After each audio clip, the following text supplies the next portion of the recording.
आज काजल का तलाक हो गया था। दुबई में ऑयल कंपनी में उसकी अच्छी नौकरी थी। माँ ने उसे इस काबिल बनाने में अपनी जान लगा दी थी। जिंदगी भर माँ यही कहती रहती थी, खुद के पैरों पर खड़ी नहीं होगी तो देख मेरे जैसी हालत हो जाएगी। संयुक्त परिवार में एक नौकरानी बनकर रह जाएगी। काजल भी रोज देखती थी कि उसके पिता सोफे पर बैठे बैठे सिर्फ माँ को आदेश देते रहते थे। खाना बनाने से पहले रोज माँ दादी से पूछती थी कि वह खाना क्या बनाए। दादी कहीं भी खड़ी खड़ी किसी के भी सामने माँ को डांट देती थी। दादाजी माँ से कभी भी बात नहीं करते थे। फिर भी माँ कब कहाँ जाएगी इसका आदेश वह दादी द्वारा माँ को पहुँचा दिया करते थे। दादाजी का अपना ट्रांसपोर्ट बिजनेस था। शहर में उनका बहुत रुतबा था। उन्होंने माँ को किसी की शादी में नाचते देख लिया था और अपने बेटे के लिए पसंद कर लिया था। माँ 20 साल की थी और पापा 22 साल के। रिश्ता पक्का होने पर वह बहुत रोई थी। 2 दिन तक उसने खाना नहीं खाया था। सिर्फ इतना चाहा था कि वह एमए नहीं तो उन्हें बीएड कर लेने देते। वह पढ़ाना चाहती थी, परंतु नाना जी ने एक ना सुनी। आनन फानन में शादी कर दी और यह भी कह दिया, अब यहाँ जब आए मेहमान की तरह आना। माँ का वह घाव इतना गहरा था कि कभी भरा ही नहीं। उनका नाचना गाना तो दूर, तेज चलना तक रुक गया था। जब भी नाना जी आते ढेरों सामान लाते और दादाजी के सामने बार बार हाथ जोड़ते। माँ को लगता जैसे बेटी होने पर शर्मिंदा हो। जिस साल काजल का जन्म हुआ उसके कुछ ही महीने बाद चाची ने बेटे को जन्म दिया। ससुराल में यकायक चाची का कद ऊंचा हो गया और तब से माँ ने ठान लिया कि वह काजल को वह बनाएगी जो उस घर का कोई भी मर्द नहीं बन पाया था।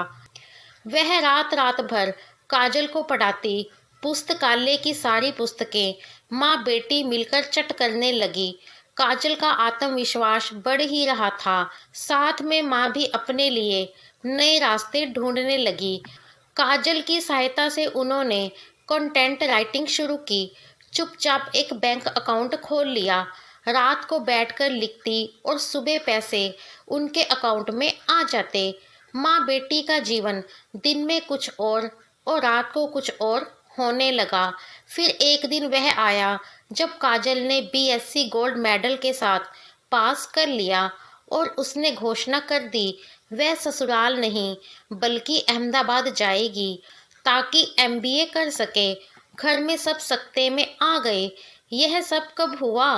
काजल ने इतनी शक्ति, इतना बल कब इकट्ठा कर लिया? काजल चली गई तो माँ बहुत अकेली पड़ गई। वह यही सोचती रही कि एक दिन काजल आकर उसे ले जाएगी और वह खुलकर जी पाएगी। 2 साल बाद काजल की दुबई में एक ऑयल कंपनी में नौकरी लग गई, परंतु माँ को साथ ले जाने की बजाय उसने दादाजी को बताया कि वह शादी कर रही है अपनी पसंद के लड़के के साथ। माँ ने सुना तो एक गहरी उदासी उन पर छा गई। उन्होंने दबी जबान से कहा, जब इतना अच्छा कैरियर है तो शादी की क्या ज़रूरत है? कैरियर का मतलब यह थोड़ी है कि मुझे घर नहीं चाहिए, बच्चे नहीं चाहिए।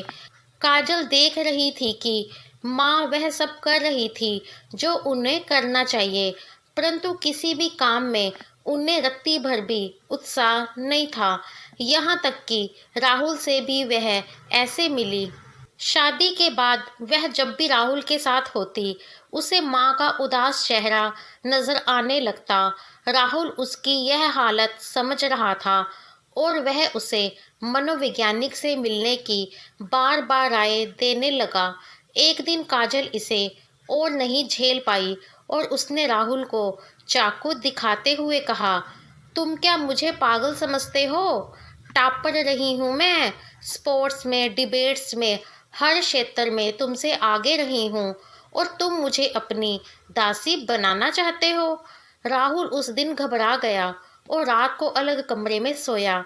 अगले दिन उसने मनोवैज्ञानिक से समय लिया और जाकर अपनी स्थिति का वर्णन किया।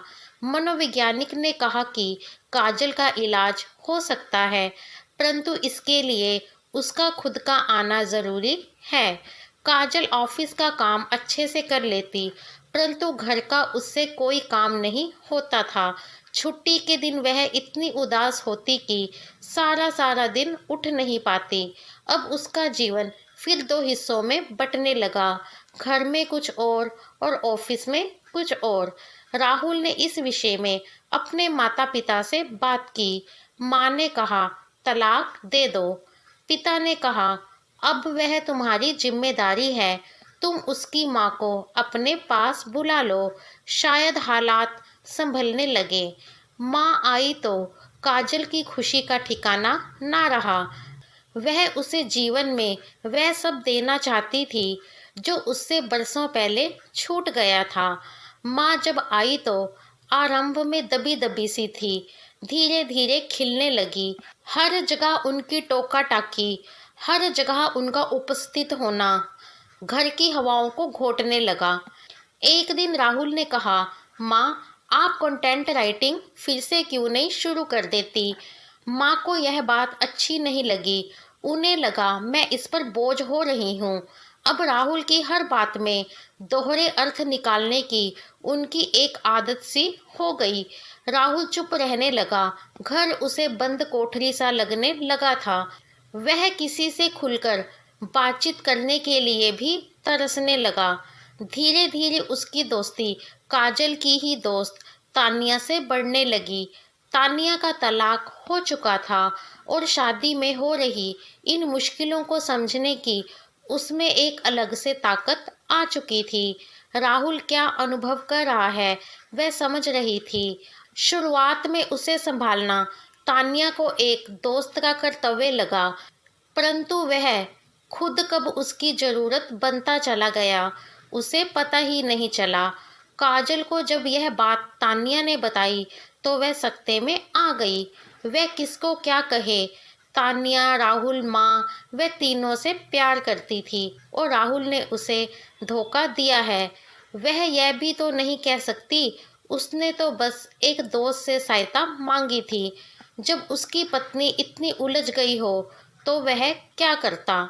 सुबह ऑफिस जाने से पहले उसने माँ से कहा मैं राहुल को तलाक दे रही हूँ। माँ के चेहरे पर एक हल्की सी अनचाही मुस्कुराहट आ गई। यही चाहती थी ना तुम।